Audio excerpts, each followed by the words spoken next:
بلوچستان کے بعد اب باری ہے صوبہ خیبر پختونخوا کی اور نظر ڈالتے ہیں صوبے کی چند اہم خبروں پر۔ ناظرین، ہیموفیلیا کے بارے میں عام لوگ آگاہ نہیں ہیں، جس کی وجہ سے بعض بیماریوں کی علامات ہونے کے باوجود لوگ ان پر توجہ نہیں دیتے۔ پشاور میں ہیموفیلیا سے آگاہی پر سیمینار کا انعقاد ہوا، جس کی تفصیلات بتا رہی ہیں عائشہ تسکین اپنی اس رپورٹ میں۔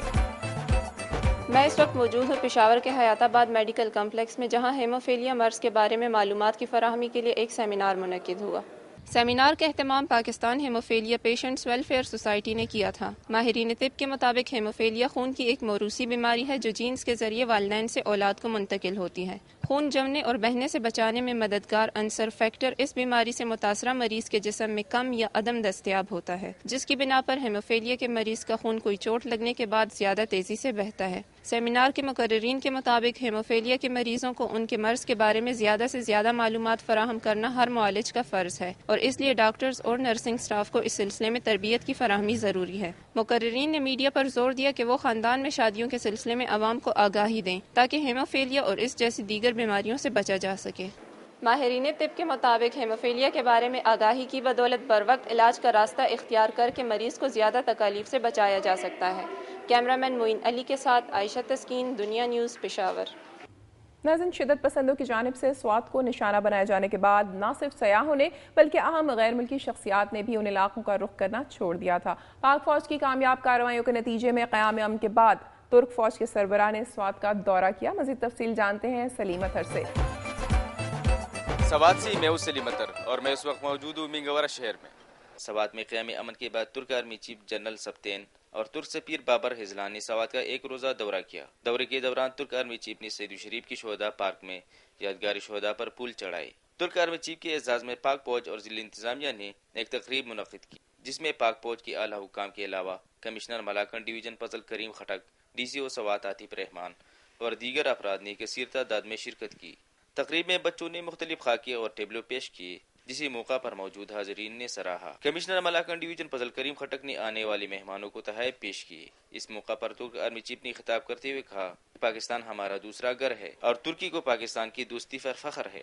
انہوں نے کہا کہ سواتی عوام کی طرف سے دی جانے والی عزت افزائی پر ان کا شکر گزار ہوں اور دورہ سوات کی یہ خوبصورت یادیں ہمیشہ کے لیے میرے دل میں رہے گی۔ ماضی میں پاک ترک دوستی ہمیشہ ہر آزمائش پر پورا اتری ہے اور امید ہے کہ مستقبل میں بھی یہ دوستی کا سفر جاری رہے گا۔ کیمرامین انور انجم کے ساتھ سلیم اطہر، دنیا نیوز، سوات۔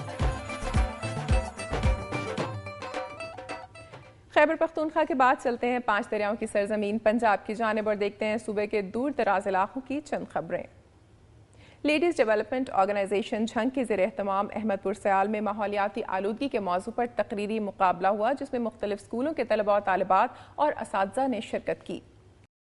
پروگرام کی کوارڈینیٹر راشدہ وحید مرزا تھیں۔ اس موقع پر بچوں کے درمیان ماحولیاتی آلودگی کے موضوع پر تقریری مقابلے کا اہتمام کیا گیا۔ اس موقع پر شہادت علی فہیم، سب انسپکٹر ماحولیات عامر شہزاد، حبیب احمد شاہ، محمد اسلم سیال نے خطاب کرتے ہوئے کہا کہ دین اسلام نے باطنی پاکیزگی اور ظاہری صفائی پر جتنا زور دیا ہے، دنیا کے کسی مذہب نے نہیں دیا۔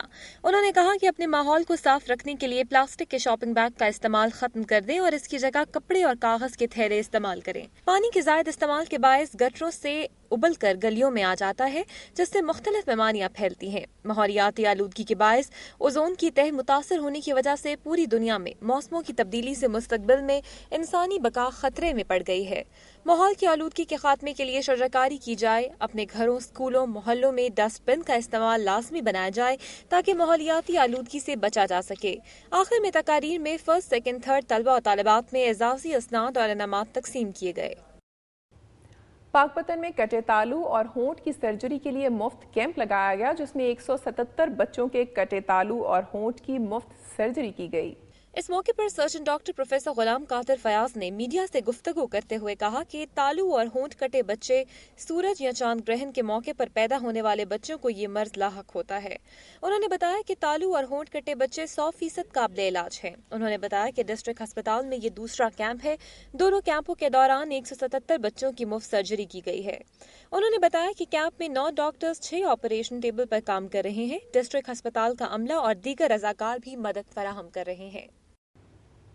چھانگا مانگا میں انجمن تاجران کی جانب سے فیس بک پر گستاخانہ خاکوں کی اشاعت کے خلاف شٹر ڈاؤن ہڑتال کی گئی۔ اس موقع پر شہریوں تاجروں نے احتجاجی ریلی بھی نکالی۔ ریلی سے خطاب کرتے ہوئے مقررین نے کہا کہ خاکے شائع کرنے والے ممالک کی مصنوعات کا بائیکاٹ کیا جائے۔ ان کا کہنا تھا کہ اس قسم کی حرکتوں سے مسلمانوں کا مورال گرایا جا رہا ہے۔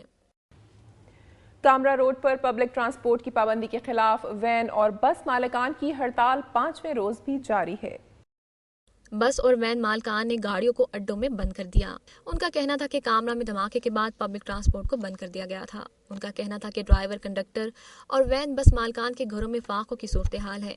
انہوں نے مطالبہ کیا کہ کامرا روڈ پر پبلک ٹرانسپورٹ کو فوری طور پر بحال کیا جائے۔ ڈسٹرکٹ اسپتال اٹک کی نرسوں نے گزشتہ 7 ماہ سے تنخواہ نہ ملنے پر اسپتال اور ضلع انتظامیہ کے خلاف احتجاجی مظاہرہ کیا اور کامرا روڈ بلاک کر دی۔ ڈسٹرکٹ ہیڈ کوارٹر ہسپتال کی نرسوں نے انسٹرکٹر اور ایم ایس کے رویے اور 7 ماہ سے تنخواہ نہ ملنے کے خلاف احتجاجی ریلی نکالی اور اٹک کامرا روڈ بلاک کر کے انسٹرکٹر اور ایم ایس کے خلاف نعرے بازی کی۔ ان کا کہنا تھا کہ اسپتال انتظامیہ اور ایم ایس کا ان کے ساتھ انتہائی حد تک آمیز رویہ ہوتا ہے۔ ان کا کہنا تھا کہ ایم ایس اور نرس ہیڈ انہیں ذلیل کرتے ہیں۔ اسپتال کے ڈاکٹروں نے نرسوں سے مذاکرات کیے، لیکن نرسوں نے کہا کہ نرس انسٹرکٹر کو معطل کیا جائے اور ایم ایس اٹک اسپتال روڈ پر آ کر ان سے معافی مانگے۔ ساہیوال میں وزیر اعلیٰ پنجاب کے حکم پر ڈی پی او حبیب امتیاز حسین گل نے کھلی کچہری لگائی، جس میں لوگوں نے پولیس کے خلاف شکایات کے ڈھیر لگا دیے۔ ڈی پی او نے موقع پر ہی ان شکایات اور مسائل کے حل کے لیے احکامات جاری کیے۔ اس کھلی کچہری میں عوام کی کثیر تعداد نے شرکت کی۔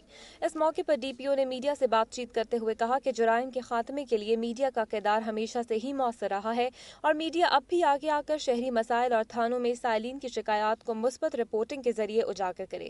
ان کی رہنمائی اور رپورٹنگ کی روشنی میں پولیس اپنے فرائض منصبی کی بجاوری بہتر طریقے سے کرتی رہے گی۔ انہوں نے مزید کہا کہ پولیس کا کردار ہمیشہ خوف خدا اور جذبہ ایمانی سے سرشار ہونا چاہیے اور وہ تھانے میں آنے والے ہر سائل کو سستے انصاف کی فراہمی یقینی بنائے۔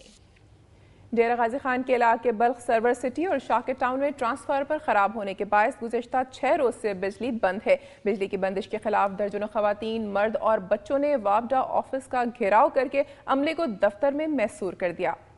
مظاہرین نے وابڈا کے خلاف نعرے بازی کرتے ہوئے اے سی محمد شریف کے کمرے میں گھس گئے اور ان کے خلاف زبردست نعرے بازی کی، جس پر پولیس کی نفری طلب کر دی گئی اور مقامی ناظم اور سیاسی رہنماؤں کو بھی بلا لیا گیا۔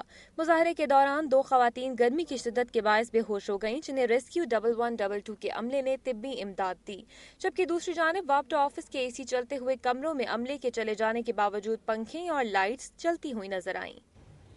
محکمہ تعلیم ڈیرہ غازی خان میں ایک ہی اسٹیشن پر 3 سال سے زائد کا عرصہ گزارنے والے کلرکوں کے تبادلوں کے فیصلے کے خلاف ایپیکا نے احتجاجی ریلی نکالی اور مظاہرہ کیا۔ ریلی میں محکمہ تعلیم کے اہلکاروں کی بڑی تعداد شریک تھی۔ مظاہرین سے خطاب کرتے ہوئے ایپیکا رہنماؤں نظر قرائی، جاوید اقبال، سرفراز اللہ والا اور منیر لغاری کا کہنا تھا کہ اگر کسی کلرک کے خلاف کوئی شکایت ہو اور اس کا تبادلہ کر دیا جائے تو ایپیکا نے کبھی اس کی مخالفت نہیں کی، تاہم بلا جواز ضلع بھر کے 300 سے زائد کلرکوں کے تبادلوں کے نادر شاہی احکامات ہرگز قابل قبول نہیں۔ انہوں نے مزید کہا کہ اگر فیصلے پر زبردستی عمل درآمد کرانے کی کوشش کی گئی تو کلرک برادری بھرپور مزاحمت کرتے ہوئے احتجاج کا دائرہ تخت لاہور تک بڑھا دے گی۔ مقررین کا مزید کہنا تھا کہ ہوشربا مہنگائی نے پہلے ہی جینا دھوبر کر رکھا ہے اور اب تبادلوں کے باعث 300 سے زائد خاندان بے گھر ہو جائیں گے۔ ناظرین ابھی وقت ہے ایک بریک کا اور پروگرام میں باقی ہے گلگت بلتستان کے IDPs کو مشکلات کا سامنا۔